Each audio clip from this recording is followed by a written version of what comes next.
আলহামদুলিল্লাহ। এবার তোমরা যারা আমাদের ঢাকা ইউনিভার্সিটি সি ইউনিটের রিটেন কোর্সে ছিলে, তোমাদের জন্য একেবারে 12 মার্কের, তোমরা ইংলিশ রিটেনের উপর 12 মার্কে পেয়ে যাবে।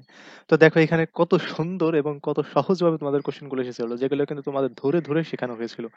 এখানে কিন্তু প্রত্যেকটা জিনিসের সাবজেক্ট অবজেক্ট ভার্ব চেনার মাধ্যমে তোমাদেরকে শেখানো হয়েছিল, আর অনেক কঠিনটা শেখানো হয়েছিল, এটা একেবারে সহজ।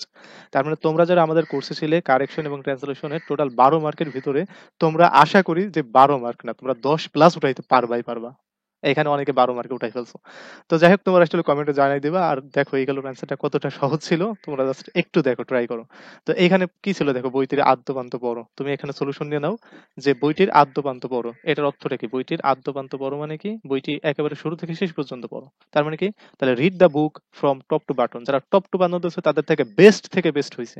আর যারা এরকম ভাবে দিচ্ছ যে রিড দ্য বুক ফুললি, তাদেরটা হয়েছে যে বইটির আদ্যপান্ত পড়ো, read the book from top to bottom, অথবা read the book fully. Okay. So এরপর কি? জুলাই বিপ্লবের চেতনা রক্ষায় আমরা দৃঢ় প্রত্যয়ী। দেখো এত সহজ একটা কোশ্চেন যে জুলাই বিপ্লবের চেতনা আমরা দৃঢ় প্রত্যয়ী, তাহলে আমরা দৃঢ় প্রতিজ্ঞবদ্ধ। হ্যাঁ, আমরা দৃঢ় প্রতিজ্ঞ জুলাই বিপ্লবের চেতনায়। হ্যাঁ, জুলাই বিপ্লবের চেতনা রক্ষায়, তাহলে চেতনা রক্ষায়, টু প্রোটেক্ট রক্ষায়, তাহলে আমরা দৃঢ় প্রতিজ্ঞ, তাহলে উই আর ডিটারমাইন্ড, আমরা দৃঢ় প্রতিজ্ঞ রক্ষায়, টু প্রোটেক্ট রক্ষায় কি?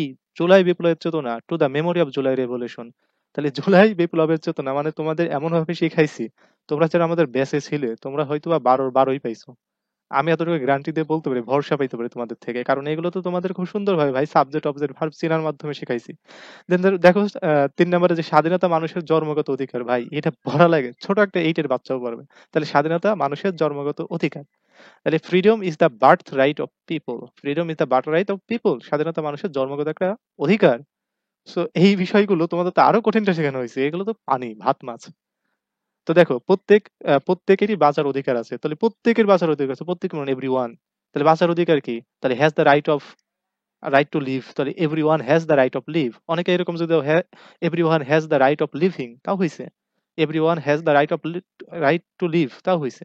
কথা হচ্ছে যে এইখানে সম্ভাব্য অ্যান্সার, এটা কিন্তু একেবারে অ্যাকুরেটলি এটাই হতে হবে এমন কিন্তু না। সম্ভাব্য অ্যান্সার তোমরা চাইলে সিনোনিম ইউজ করতে পারো, আবার অ্যান্টোনিম ইউজ করতে পারো, বিভিন্ন ভাবে বিভিন্ন শব্দ ইউজ করে করতে পারো, তবে ভাবার্থটা ঠিক থাকতে হবে। ওকে। দেখো যে ইংরেজি বাংলায় ছিল তোমার এদিকে যে necessity is the mother of invention. তো এটা দেখো, এটা হচ্ছে তোমাদের প্রবাদ প্রবচন থেকে আইছে যে necessity is the mother of invention. এটা কি হয়েছে? যে প্রয়োজনীয় উদ্ভাবনের জননী। তো এইটা তোমাদের খুব সহজ ছিল এটা, যে যদি প্রবাদ প্রবচন নাও জানতে এটা এমনি পাইতে, নেসেসিটি প্রয়োজনীয়তা, ইজ দ্য মাদার তাহলে মা, জননী, অফ ইনভেনশন তাহলে কি? উদ্ভাবনের, তাহলে প্রয়োজনী উদ্ভাবনের জননী, খুব সহজ। দেখো বলছে টুডে ইজ নট ইস্টারডে, তাহলে আজকে গতকাল নয়। হ্যাঁ, tomorrow will be different from today, তাহলে আগামীকাল আজকের থেকে ভিন্ন হবে। সিম্পল কথা রে ভাই, আজ গতকাল নয়, আগামীকাল আজকের থেকে ভিন্ন হবে। মানে এত সহজ কোশ্চেন রিটেনে দিছে, কল্পনার বাইরে। এরপর দেখো everyone has the right two freedom of option and expression. দেখো যে প্রত্যেকের বিকল্প এবং মত প্রকাশের স্বাধীনতার অধিকার আছে। দেখো যে everyone has the right of freedom, তাহলে কি আছে? প্রত্যেকেরই স্বাধীনতার অধিকার আছে। এই যে কিসের কিসের স্বাধীনতার? অপশন অ্যান্ড এক্সপ্রেশন, তাহলে বিকল্প এবং মত প্রকাশের। ওকে, খুব সহজ ছিল। এরপর দেখো 4 নম্বরটা, science has delivered many significant breakthroughs to advance human civilization. তাহলে সায়েন্স কি করেছে? যে মানব সভ্যতাকে এগিয়ে নিতে, দেখো টু অ্যাডভান্স হিউম্যান সিভিলাইজেশন, এটা পরও দিতে পারো, এরকম দিতে পারো যে বিজ্ঞান অনেক উল্লেখযোগ্য অগ্রগতি করেছে মানব সভ্যতাকে এগিয়ে নিতে। অথবা এরকম দিতে পারো টু অ্যাডভান্স হিউম্যান, এটাকে নিয়ে আসবে আগে, যে মানব সভ্যতাকে এগিয়ে নিতে। তারপর কি? সায়েন্স হ্যাজ ডেলিভারিড, তাহলে সায়েন্স কি করেছে? উল্লেখযোগ্য বা গুরুত্বপূর্ণ অথবা বিশেষ অগ্রগতি করেছে। এই ব্রেক থটস মানে কি? অগ্রগতি, সাফল্যমণ্ডিত অগ্রগতি। ওকে। সো যাই হোক, তোমাদের কিন্তু মোটামুটি ভালো হওয়ার কথা, যারা আমাদের সাথে ব্যাচে ছিলও না তাদেরও ভালো হওয়ার কথা। আর যারা আমাদের ব্যাচে ছিল তার মানে তাদের তো একবারে দুর্দান্ত, মনে করে এখানে 12-12ই পাবা। আর কারেকশন তো তোমাদের এগুলো অনেক শিখাইছে ভাই। তোমাদের কতগুলো কারেকশন, প্রায় 200-র মতো কারেকশন আমি নিজে ক্লাসে করিয়েছি। সো এইগুলো তো একেবারে ইজি ছিল। দেখো দ্য অরাটর মানে কি? অরাটর মানে হচ্ছে যে বক্তৃতা দেয়, হ্যাঁ, স্পিকার। হ্যাঁ, অরাটর মানে কি? স্পিকার। হ্যাড বিন লিফট, বিফোরের নিয়ম শিখাইছি না তোমাদের? বিফোরের পরে কি বসে? বিফোরের পরে হচ্ছে ভি2, অর্থাৎ বিফোরের পরে ভি2 আগে কি? হেড প্লাস ভি3। সো হেড প্লাস ভি3 লাগবে, তাহলে এটা বিন কেটে দাও, প্যাসিভ তো আমার লাগবে না, আমার লাগবে অ্যাক্টিভ। কি? স্পিকার কি হয়েছিল? অডিটোরিয়ামটা লিফট করছিল, তাহলে কি? The orator had lift auditorium, had lift, তাহলে বিনটা এখানে বাদ দাও, প্যাসিভের জন্য বি আনছিল এখানে। ওকে। সো এখন দেখো ২ নাম্বারে যে ইফ আই ওয়াজ ইউ দেখো ওয়াজ এর নিচে আন্ডারলাইন করা আছে। তার মানে এখানে ভুল আছে তোমার। কি বলছিলাম যে কল্পনাসূচক বাক্যে কি ইফ এর পরে ওয়াজ বসে না ওয়্যার বসে?